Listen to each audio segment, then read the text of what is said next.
ఏమవుద్ది మన విశ్వాసాన్ని వదిలిపెడితే? ఆ శిష్యులు పడవలో వెళ్తా ఉన్నారు, యేసు ప్రభు నీళ్ళ మీద నడుచుకుంటూ వస్తున్నాడు. వాళ్ళందరూ భయపడిపోయారు. అమ్మో భూతం, దెయ్యం అంటే, అరే భూతం కాదు దెయ్యం కదరా బాబు, నేనే అన్నాడు ఆయన. వెంటనే శిష్యులు గుర్తుపెట్టారు, ప్రభా నీవే అయితే. పేతురు అంటున్నాడు, నేను కూడా నీళ్ళ మీద నడవటానికి అనుమతి ఇమ్మంటే నడిచి రమ్మన్నాడు.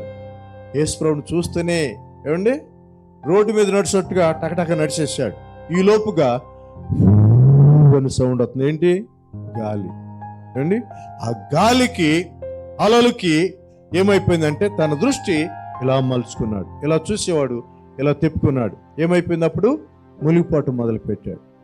ప్రభువా నన్ను రక్షించమని అడిగినప్పుడు ప్రభు అన్నాడు, అల్ప విశ్వాసి. విశ్వాసం కోల్పోతే నీ దారి తప్పిపోతావు. విశ్వాసం కోల్పోతే నీటిలో మునిగిపోతూ ఉంటావు. అందుకని దేవుడి మీద విశ్వాసాన్ని ఎప్పుడు కోల్పోకూడదు.